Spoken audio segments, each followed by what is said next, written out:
रिश्वत लेना कानूनी जुर्म है, इस बात से हम सभी इत्तेफाक रखते हैं। लेकिन किसी शख्स को जानबूझकर ऐसा अपराध करवाया जाए तो फिर क्या? ये कहना है कांग्रेस और निर्दलीय पार्षदों का, जो हेरिटेज के वार्ड नंबर 6 के निर्दलीय पार्षद जाहिद निर्माण के समर्थन में उतरे हैं। 8 सितंबर को एसीबी की टीम ने भवन निर्माण की स्वीकृति के लिए इनको गिरफ्तार कर लिया था। पिछले हफ्ते अजमेर रोड स्थित एक होटल में इन पार्षदों ने प्रेस कॉन्फ्रेंस कर एसीबी से इस मामले की निष्पक्ष जांच के लिए मांग की एवं उन्होंने कहा कि सोची समझी साजिश के तहत भूमाफियाओं ने इन्हें फंसाया है। जब हमने इस मामले की तह तक जाने की कोशिश की तो कुछ और ही बात सामने आई। वार्ड नंबर 6 के लोगों से बातचीत करने पर पता चला कि ये वार्ड नंबर 6 के किशन बाग में स्थित 1100 गज ज़मीन का से जुड़ा हुआ मामला है। अभी हम उसी ज़मीन पर मौजूद हैं और ये जो सामने आपको जो दिखाई दे रहा है, ये मुकेश नायक का मकान है, जिसने जाहिद निर्माण पर रिश्वत लेने का आरोप लगाया था। हमारी इन्वेस्टिगेशन में यह भी पता चला कि हाईकोर्ट के 2014 के एक ऑर्डर के तहत इस क्षेत्र में किसी भी तरह का निर्माण अवैध है, क्योंकि नाहरी के नाका का यह एरिया बाहु क्षेत्र में आता है। स्थानीय लोगों ने यह भी बताया कि जाहिद निर्माण ने किशन बाग के अतिक्रमण को हटवाया था और अवैध निर्माण को रुकवाया था। जब इस मामले की हमने क्षेत्र के विधायक महेश जोशी से बात की, उन्होंने कहा कि मुझे इस मामले की ज़्यादा जानकारी नहीं है, लेकिन जाहिद ने मुझे अवैध निर्माण रुकवाने के लिए कॉल ज़रूर किया था। पूरे मामले पर हमने माइनॉरिटी के नेता पप्पू कुरैशी से भी बात की। वार्ड नंबर 6 के निर्दलीय पार्षद जाहिद निर्माण को एसीबी टीम ने 8 सितंबर को गिरफ्तार कर लिया। भू निर्माण की स्वीकृति के बदले इनको गिरफ्तार किया गया था। लेकिन हमने स्थानीय लोगों से जाकर बात की तो कुछ और ही मामला सामने आया। तो आप माइनॉरिटी के नेता होने के नाते इस पर क्या कहना चाहेंगे? नहीं, आपके सामने क्या मामला आया? लोगों से मामला सामने ये आया कि कुछ भूमाफिया लोगों ने इनको फंसाया है। जी देखिए, मैं कई बार मैंने लगातार संपर्क मीडिया से जहाँ भी मैं हम रूबरू हुए हैं, मैंने हमेशा इस बात को, जायज़ निर्माण की बात को मैंने हमेशा भूमाफिया से ही शुरू किया है, क्योंकि भूमाफिया का ही ये सारा एंगल है और राजनीतिकरण भी है कि जायज़ निर्माण जो है, जब से पार्षद जीत करके और जो बाड़ाबंदी में थे, कांग्रेस की बाड़ाबंदी में थे ये लोग पार्षद, तब से ये 1000 गज ज़मीन जो भूमाफिया कब्जा कर रहे थे। उसी दिन बाड़ेबंदी से भी मेरे कने फ़ोन आया था मेरे पास कि आप भाई साहब को, एमएलए साहब को फ़ोन करो, ये ऐसे ऐसे कब्जा कर रहे हैं। और मैंने फ़ोन भी किया था, एमएलए साहब ने उस ज़मीन को जो है ये रुकवा दिया था निर्माण, कि भाई ये अवैध है। पुलिस को भेज के, प्रशासन को भेज के रुकवा दिया था। और ये बिल्कुल सही है कि जायज़ निर्माण की जो शिकायत करता है मुकेश सेन, जिसका नाम है मुकेश कुमार, वो भी इन्हीं भूमाफियाओं का ड्राइवर है। इसकी चाहे आप जांच कर लो। मैं पुलिस को भी बार बार कह रहा हूँ कि इस 1000 गज ज़मीन की मुकदमा दर्ज करके इसकी जांच की जाए। ठीक है, जाहिद ने अगर गुनाह किया है या वो चलो किसी भी अगर वैसा कुछ है तो वो गिरफ्तार है, जेल में सज़ा भुगतेगा। लेकिन ये भी तो सही नहीं है ना कि जो भूमाफिया सरकारी ज़मीन को हमेशा से, आज भट्टा बस्ती में 20-25 साल से कब्जे कर करके उन्होंने पूरी ज़मीन ख़त्म कर दी। यहाँ तक कि जाहिद ने एक बीड़ा उठाया था अभी 4 महीने पहले पार्षद ने, कि जिन लोगों ने 15-20 सर्वे फर्जी नामों से करवा के रख रखे हैं, मैं उनकी भी जांच कराऊंगा। तो ये जो जायज़ निर्माण और हम जो ये एक्शन लेते हैं इन भूमाफियाओं पे, करप्शनधारियों पे, जो ये दलाली करते हैं इन लोगों पे, ये इसी वजह से तो ये फंसाने की वो करिए। मेरे को फंसाने भी इन लोगों ने कोई कमी नहीं छोड़ रखी। अगर इनका मौका लगेगा तो मुझे भी फंसाएंगे। मगर मेरा ऐसा मानना है कि हमें इन भूमाफिया हो या कोई भी गलत आदमी हो, हमें उनसे डरना नहीं है। हम सच और हक के लिए लड़ रहे हैं और लड़ेंगे, चाहे हमें ये कैसे भी फंसावें, किसी भी हद तक पहुँचाएं, हमें कोई फ़र्क नहीं पड़ता।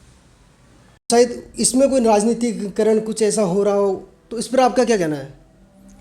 देखिए, ये बात सही है, जाहिद भाई जो है कांग्रेस के प्रत्याशी से जीत के आए हैं और लगातार कई मसलों पे इनके मनमुटाव भी हुआ है जी, और विकास में भी कई बार खींचतानी हुई है। लेकिन मैं इस चीज़ को नहीं कह सकता कि इसमें हारे हुए प्रत्याशी या एमएलए से टचिंग होना, क्योंकि राजनीतिकरण अपनी जगह है। क्योंकि मैं इसलिए नहीं कह सकता कि जब कोई हादसा होता है, जब तक वो हादसे का क्लियर नहीं हो तब तक हर आदमी को अपनी अपनी सोच पे विचार करने पे कोई रोक टोक नहीं है। जनता है ये, जनता जनार्दन है। मुझसे भी बहुत से लोगों ने कहा ये बात कि इसमें एमएलए साहब का भी हाथ है, एमएलए ये है वो है, और वो जो है जाहिद भाई को जो है दोबारा चुनाव कराएंगे, और इन्हों का ये कहना है साहब जाहिद भाई तो अब जेल चला गया, दोबारा चुनाव होंगे, और जो है पहले वाला जो है पार्षद जो है जो हारा हुआ जो पार्षद है जाहिद भाई के सामने वो खुशी मना रहा है। तो देखो ये लोग हैं, दुनिया है, जमाना है, कोई कुछ भी कह सकता है। किसी की सोच पे गवर्नमेंट ने भी रोक नहीं लगाई, सरकार ने भी रोक नहीं लगाई आज तक। हर आदमी की अपनी अपनी सोच, अपने अपने विचार हैं, किसी के विचार को सोच को रोक नहीं सकते। मगर मेरा ऐसा मानना है कि मैं इस चीज़ को कंडेम करता हूँ जी। मैं इसको नहीं मानता। गुरु जी साहब, लोगों का भी कहना है और आप भी कहना चाह रहे हैं कि भूमि माफियाओं ने इनको फंसाया है, लेकिन मैं ये कहना चाहूँगा कि जाहिद निर्माण को ये तो है नहीं कि उनके जाब के हाथ में पैसे दे दिया हो या कोई पीछे से चुपचाप में उनको पैसे दे दिया हो या कहीं बुलाया गया हो। तो इस मामले को आप किस तरह से देखते हैं और क्या कारण है कि भूमि माफियाओं ने इनको फंसाया है या नहीं, तो इनका थोड़ा सा बता दीजिए आप। देखिए, ये 1000 गज जमीन थी, इसमें 5-6 पार्टनर थे, और जाहिद ने लगातार इसका विरोध किया है भूमाफियाओं का। और अभी महीने 2 महीने पहले कुछ छोटा मोटा जाब्ता मंगा करके तोड़ा फोड़ी भी करवाई थी। तो जो मुकेश सैनी जो परिवादी है इसमें जाहिद के खिलाफ, वो इनमें से एक आदमी का ड्राइवर है। उसकी जांच करा लो, कॉल डिटेल निकलवा लो, दूध का दूध पानी का पानी हो जाएगा। वो सेन था नाई। जाहिद भाई जो पार्षद है उनका किराएदार भी नाई है। उसको इन्होंने कहा कि ये जो तेरे नाई है ये तेरा कहीं ना कहीं रिश्तेदार निकल जाएगा। उसके थ्रो उससे जाकर ये मिला महेश नाई से कि यार तेरे पार्षद है अपना जाहिद भाई, मैं तो जानता नहीं उसको, मेरी मदद करवा ले। वो बोला क्या? बोला मेरा किशन बाग में एक छोटी मोटी ज़मीन है, वहाँ मैं टॉयलेट लेटरिन बाथरूम भी बनाऊंगा, तो मेरी थोड़ी उसमें से मदद करा दे। तो उसने जो है जाहिद भाई को आज से 2-2.5-3 महीने पहले जाहिद भाई को मिलाया, जाहिद भाई से मिलाया कि जाहिद भाई ये मेरे समाज का है, हमारी ब्रादर का है, सैन है, ये भी नाई है, और ये मेरा परिचित है, इसकी मदद कर दो। जाहिद भाई बोला क्या मदद करनी है? बोला अपने वार्ड में इसकी कहीं किशन बाग में नीचे ज़मीन है, और ये मकान है उसमें टॉयलेट वगैरह ये बनवाएगा। तो जाहिद भाई ने कहा ठीक है, मैं इसको देख के ज़मीन को जाके देखूंगा सही गलत, और टॉयलेट वॉलेट की बात है तो बना ले, मुझे क्या एतराज है, निगम का मसला है, तेरा अगर घर है तो बना, मुझे क्या एतराज है, नया निर्माण मत करना। ये उनके बात हो गई। उसके बाद मैं अभी परसों जाहिद से मिलके भी आया हूँ। उसके बाद लगातार उस बंदे के फ़ोन है जाहिद के फ़ोन पे, और उसने ये भी कहा है वहाँ एसीबी की जांच में ये भी कहा है उसने एफआईआर में कि मैंने 20,000 पहले दिए, बिल्कुल गलत है। उसने कहा है मैंने महेश चैन है जाहिद का किराएदार, उसको 20,000 रुपये दिए, बिल्कुल झूठ है।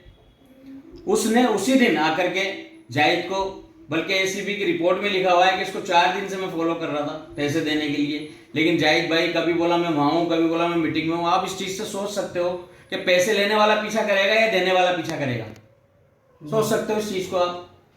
जाहिद भाई उसे इग्नोर कर रहा था, लेकिन ये बात सच है कि उस दिन वो आया ऑफिस में और आकर के जैसे उसने ये पैसे रखे, बोला जाहिद भाई मैं ये पैसे रखो और मैं ये काम तुम मेरा कराओ। तो जाहिद भाई बोले मैं पैसे वैसे का मसला नहीं है, तू बात सुन। और वो जल्दबाजी में नीचे उतर गया, क्योंकि जाहिद भाई का काउंटर यूँ घूम के आने का था। जाहिद भाई जब तक घूम के यूँ बाहर आते, जब तक वो नीचे उतर चुका था, जाहिद भाई ने जूते पहने, जूते चप्पल जो भी थे पैसे जेब में रख के नीचे उतरा। नीचे 3 लोग गवाए हैं, उनसे जाहिद भाई ने पूछा यार वो आदमी था ना? बोला वो जा रहा। तो जाहिद भाई ने उनसे कहा बोले 20,000 रुपये दे गया है। तो उन्होंने मजाकों में कहा रख ले, जान जब शाम को आ जाएगा। उसके दिमाग में ऐसे थी नहीं एक षड्यंत्र है। उसने वापस ऊपर जा करके 20,000 रुपये अपने आले में रख दिए। थोड़ी देर बाद में उसके कोई कारीगर आया, उसने फ़ोन किया कारीगर ने या किसी को भेजा कि मेरे जो है घर में किसी परिजन की तबीयत खराब है, मुझे 5,000 रुपये चाहिए। वो बोला 5 तो नहीं, मैं 2.5 दे दूँगा। तो जाहिद ने क्या करा कि उस पैसे में से 2,500 रुपये निकाल के जेब में रख लिए कि घर से मंगाऊंगा तो टाइम लगेगा, उसके शाम को 20,000 देने ही है। मैं घर से मिला के 20,000 उसके वापस दे दूंगा। उसे थोड़ी पता है नोटों में निशान लग रहा है या केमिकल लग रहा है। उसने 2,500 लेके और नीचे चला गया। नीचे 3-4 लोग बैठे थे, उनसे बात करने लग गया। इतनी देर में एसीबी के लोग आ गए कि मिस्टर जाहिद निर्माण। बोला यस। बोला थाने आ जाइए। थाने में मात्र वही 2,500 रुपए उसकी जेब से निकले, बाकी 17,500 खुद ने बताया उसने कि मेरे ऑफिस में रख। आप सोच सकते हो अगर कोई आदमी ऐसे काम करेगा तो वो क्यों 2,500 रुपए अपने कारीगर को उसमें से निकाल के लेके जाएगा 20,000 में से जी। और क्यों उनको अपने ऑफिस में रखेगा, क्यों खुद हाथ में लेगा वो? एक बात। दूसरी बात ये है कि जब उसको एसीबी के लिए पकड़ते कि मिस्टर जाहिद क्या आ जाओ थाने पे, तो मेरा ऐसा मानना है अगर जाहिद भाई वहां चाहते तो जाहिद भाई के 10-20 आदमी वहां मौके पे हैं, वो वहीं से उनसे अड़ागोड़ी करके अपने आप को बचाव करते। लेकिन उसने कोऑपरेट किया है, उसने एसीबी को कोऑपरेट किया। एसीबी के मात्र 3-4-5 आदमी थे। वो चाहता तो 10-20-50 आदमी वहां खड़े हो जाते। जनप्रतिनिधि है वो, और वो अपना बचाव कर सकता था भाग दौड़ के, कोई शनाख्त निशान सब मेट सकता था। लेकिन वो उसके दिमाग में नहीं है सब फितर, वो उसको पता ही नहीं इस चीज का। तो ये जो है मैं वहीं आ रहा हूँ, उसको फंसाने का जो कारण है वो मुकेश नाई है, मुकेश सेन। और मुकेश सेन को इन लोगों ने आगे इसलिए किया कि उसका चेहरा कोई जानता नहीं था, जाहिद कोई भी नहीं जानता भट्टा बस्ती में। और उसको मिलाने वाला जाहिद का किराएदार है, आप चाहो तो उसकी बाइक ले लेना, उसने मिलाया। ये सच्चाई है। क्या नाम है आपका? यहीं रहते हो आप? यही किस्माबाद में रहते कब से? 2004 से 17 साल। तो ये जो जमीन है अभी जो देखी अपन ने 1000 गज, मैंने सुना है इस जमीन का जब कब्जा शुरू हुआ था करना तो आपने आवाज उठाई थी?